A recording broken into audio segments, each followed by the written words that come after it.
Hey there guys, Tom here, welcome back to my movie channel and thank you very much for joining me for this, my review of the brand new Disney film directed by Tim Burton, Dumbo. Before we get into this review, if you have not subscribed to this channel yet, hit that subscribe button and ring that notifications bell so that you never miss out on my take on all things movies. And if you've seen Dumbo, leave a comment down below and let's carry on the discussion about this film right down there. So Dumbo was clearly next on the Disney spreadsheet of things to remake into live action, and this film, as I said before, is directed by Tim Burton, starring such familiar faces as Danny DeVito, Michael Keaton, Eva Green, and Colin Farrell. Now, to be honest with you, I can't remember the last time I actually saw the original Disney animated film Dumbo. It's been a hell of a long time since I've seen that film, so I actually went into this new incarnation of Dumbo pretty clean, not remembering anything really about the story except for the fact that the baby elephant separated from his mother and the whole circus aspect to it. And Tim Burton's films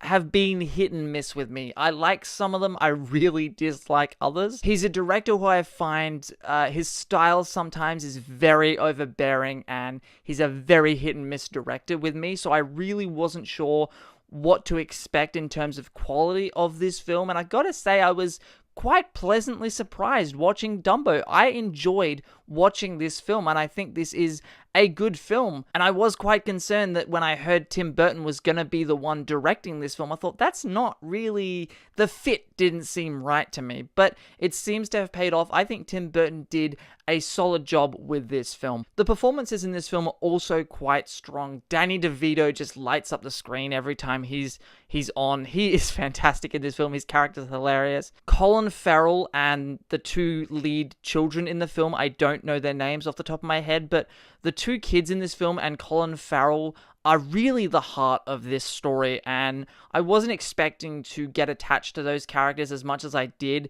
and they really are the heartbeat of the movie, and their connection to Dumbo and their story all together is really what holds this film together. And also the Eva Green character, when she first showed up, I wasn't sure about her character, whether she was going to annoy me or not, but her character really surprised me too. I love her character, and her character's connection to Dumbo was a surprising turn of events, and it's one element of the film that really helped my enjoyment of this movie. I feel like some Tim Burton movies don't have a real sense of magic to them, and this film does have that in certain moments. And that's kind of a negative and a positive at the same time, because this film has moments of extreme magic and great emotion, be it, feeling sadness or joy or anger.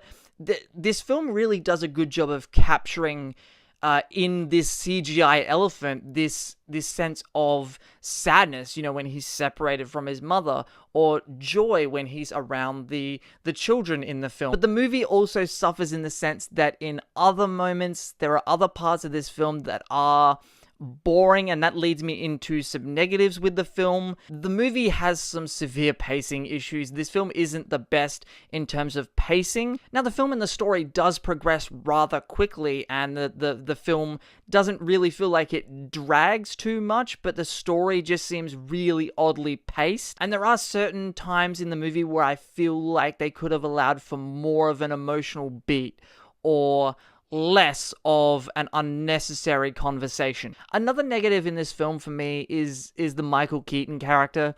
Now, Michael Keaton plays kind of a villainous role in this film, and I'm not going to go into any details about his character. And I get it, this film is, very over the top and very, you really have to suspend your disbelief. It's a Disney film, it's Dumbo. I'm not expecting it to be grounded and realistic in our world, but Michael Keaton just felt like he was sort of playing a character in a different movie. And really, I just wanted his character to go away when he was on screen. He really just detracted from the film for me. We all know Michael Keaton is a terrific actor.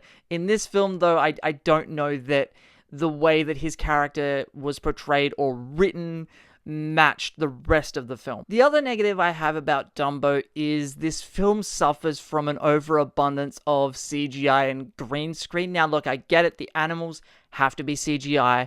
I'm not complaining about the CGI on Dumbo or the animals themselves. They all look fantastic, but there are certain scenes just standing outside in a grass area with no real special effect needed that felt over CGI, and I'm not sure why they needed to do that. It really felt like they were just in a soundstage in front of a green screen, and that's not really a major criticism, but this is a review, and if I'm gonna talk about things that didn't quite work, that was something that at times didn't quite work and was a little inconsistent. The CGI wasn't great all the way through. So overall, look, do I recommend going to see Dumbo? Absolutely. I thought Dumbo was a fun, enjoyable film. Definitely a win for the Disney live action remakes, and definitely a win for Tim Burton. I enjoyed Dumbo quite a bit. Thank you very much for watching this review, guys. Remember, hit that subscribe button, ring that notification bell so that you never miss out on my take on all things movies. Check out some of my other 2019 movie reviews.